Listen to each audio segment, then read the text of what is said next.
Bonjour à tous, ici Frédéric de Facile PC. Je vous souhaite la bienvenue dans cette vidéo formation où je vous propose de parler de phishing. Alors qu'est-ce que le phishing? C'est tout simplement une méthode qui a été développée par des escrocs, par des personnes peu scrupuleuses et qui consiste à vous envoyer un email frauduleux. Email donc représentant, enfin se faisant passer pour un organisme, que ce soit un organisme bancaire, que ce soit un organisme gouvernemental, et on a tous reçu donc ce type de mail qu'on appelle le phishing, donc hameçonnage ou filoutage. Vous pouvez donc rencontrer ce terme pour désigner le phishing. Et donc, cette pratique frauduleuse va consister en vous envoyant un email à tenter de récupérer des informations sur vos comptes mail, sur vos comptes bancaires, donc que sais-je. Et vous allez voir que si certains mails sont quand même parfois assez grossiers, ils ne sont pas sérieux, ils peuvent être truffés de fautes d'orthographe, et bien d'autres sont quand même beaucoup plus difficiles à détecter. Mais cependant, quand on prend le temps donc d'analyser les mails de ce type que nous recevons, eh bien, il est très facile donc de détecter une tentative de phishing. Alors, vous voyez ici, dans un premier temps, j'ai reçu un email des impôts. Donc, vous voyez, avec un gros logo impôts.gouv.fr. Donc, dans un premier temps, je peux me dire, bah oui, ce mail a bien été envoyé par les impôts.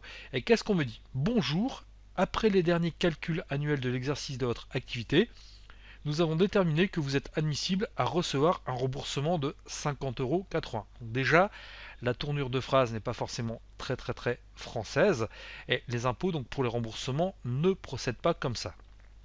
On nous indique ensuite, veuillez nous soumettre s'il vous plaît la demande de remboursement d'impôts pour nous permettre de la traiter dans un plus bref délai. Donc on me demande aussi donc, de cliquer ici pour accéder au formulaire. Et on m'indique un remboursement peut être retardé et non pas retardé. Vous voyez, donc là il y a une faute d'orthographe qui est quand même assez flagrante pour diverses raisons. Bon, cet email dans un premier temps me paraît quand même assez suspect.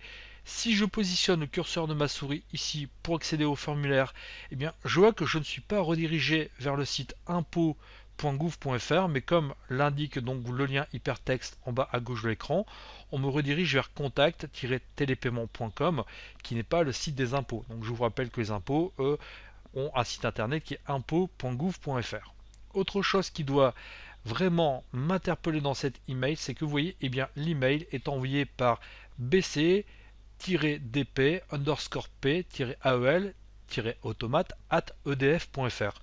Or, EDF n'envoie vraiment pas de mail pour les impôts. Donc là, je suis vraiment en présence d'une tentative de phishing. Donc cet email, je ne vais pas y répondre et je vais tout de suite le supprimer afin de ne pas donc être tenté, afin d'y répondre et afin de ne pas faire de bêtises donc, et de ne pas communiquer des informations personnelles. Alors, faites bien attention parce que donc là, si cet email est quand même assez grossier, parfois donc vous pouvez avoir des tentatives de phishing qui sont quand même bien plus élaborées, qui sont quand même bien plus difficiles donc à déceler.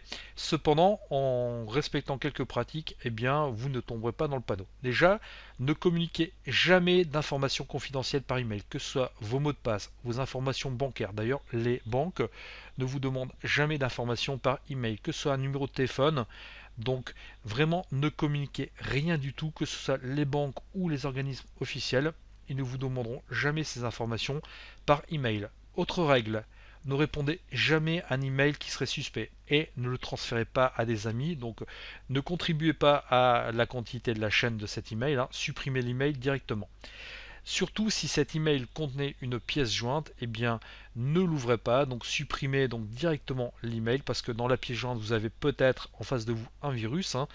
Et surtout, avant de cliquer sur un lien donc d'un email inconnu, donc vérifiez comme nous l'avons fait précédemment donc l'adresse. Donc ici, vous voyez, c'est grâce à ça que j'ai pu donc me rendre compte que si je cliquais sur le lien, je n'étais pas donc redirigé donc vers le site des impôts, mais vers un site tiers. Donc tout en bas à gauche donc de votre navigateur, et bien généralement, on va vous indiquer vers quel site vous êtes redirigé. Donc faites bien attention à ça. Ensuite, il ne faut vraiment pas avoir une confiance aveugle dans le nom de l'expéditeur. N'importe qui peut vraiment vous envoyer un email en se faisant passer pour quelqu'un d'autre.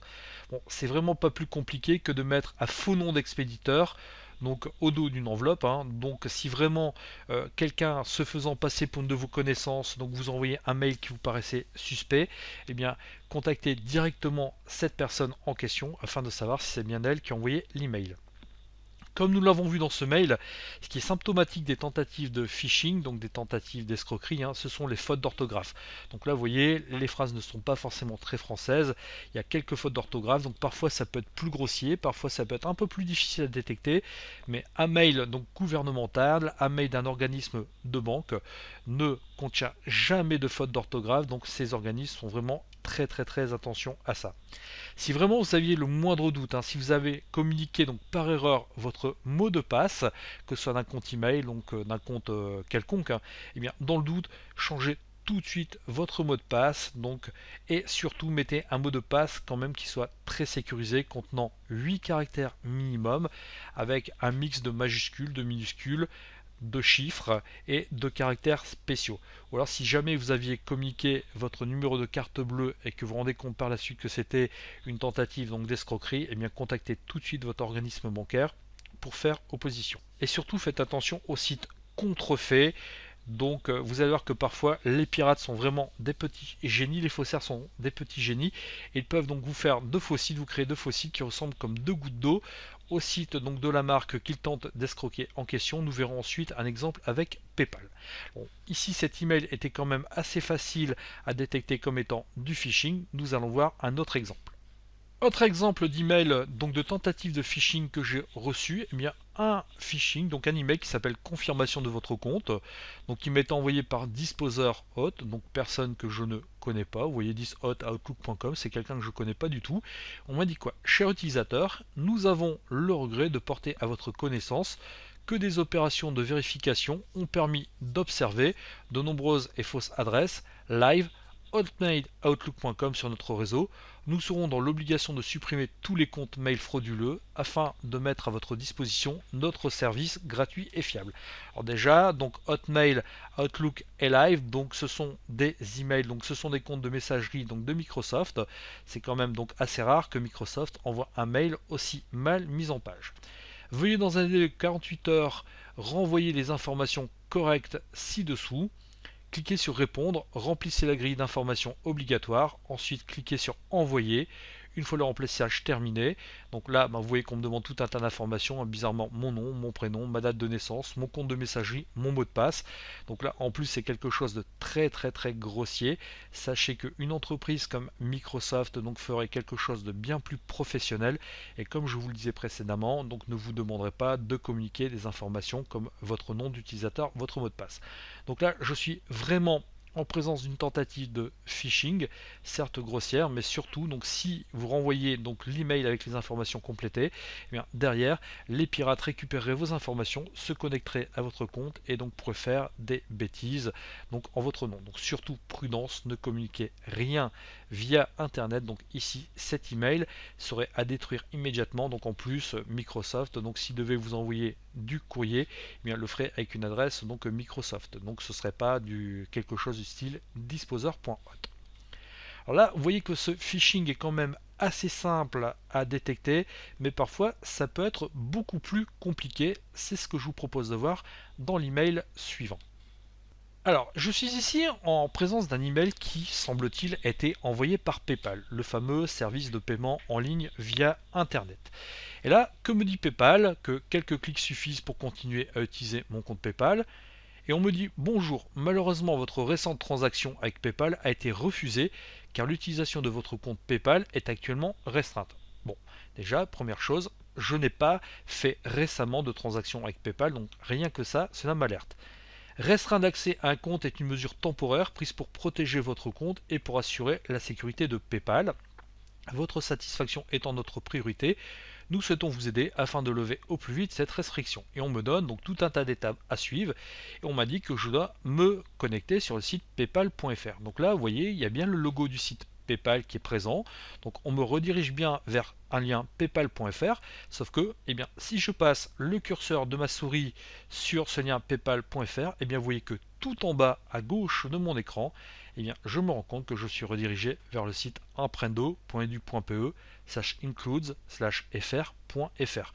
Autrement dit, je suis ici en présence d'une tentative de phishing et donc des pirates on crée un email qui ressemble comme deux gouttes d'eau aux emails qu'envoie PayPal. Donc celui-ci, je dois reconnaître qu'il ne contient pas de faute d'orthographe, il est plutôt bien fait, et si je ne fais pas attention, eh bien je vais être redirigé vers un site où on va tenter donc de me substituer des informations personnelles pour pouvoir donc pirater mon compte PayPal et pour pouvoir donc faire des achats non sollicités en mon nom. Donc vraiment, lorsque vous avez un email qui vous demande de communiquer des informations, soyez très attentifs. Ne communiquez rien par Internet. Je le répète encore une fois, sachez que les organismes bancaires, les organismes gouvernementaux, même votre FAI, ne vous demandera jamais de lui communiquer quoi que ce soit par email. Donc soyez très attentifs. Et donc si jamais donc vous aviez donc fait une petite bêtise, donc vous aviez donc communiqué ces informations, eh bien avant toute chose, donc rectifiez le tir, donc modifiez votre mot de passe, ou alors contactez votre banque ou l'organisme bancaire en question afin de faire opposition pour éviter donc de vous faire escroquer des sommes via Internet. Si jamais vous receviez ce type d'email, eh bien ce que vous pouvez donc toujours faire, c'est que vous pouvez très bien le transmettre à un organisme. Donc vous voyez ici donc dans mon webmail, je vais cliquer sur donc transférer et vous pouvez très bien donc le remonter à un organisme qui se charge de lutter contre le spam. Donc vous allez tout simplement transférer l'email à reportphishing@antiphishing.org. Donc reportphishing, donc comme ceci, je vais faire attention à ne pas faire de faute d'orthographe, at anti phishing.org, donc comme ceci. Ensuite, donc c'est un organisme anglais, hein, donc vous transférez juste le mail. Bon, si vous êtes à l'aise avec la langue anglaise, vous pouvez mettre un petit message descriptif, donc indiquant pourquoi vous transférez cet email, mais l'organisme donc va se charger donc de lutter contre les pirates qui envoient ce genre de mails non sollicités et va tenter donc de faire en sorte que cela cesse.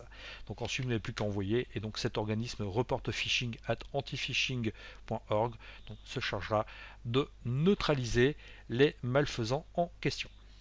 Vous voyez que lutter contre le phishing, ce n'est pas très compliqué, mais il faut vraiment faire attention lorsque vous recevez un email non sollicité, surtout lorsqu'on vous demande des informations très précises comme numéro de compte bancaire, numéro de compte email, mot de passe. Faites très attention et ne communiquez jamais ces informations par email, même lorsque l'email semble venir d'un organisme officiel.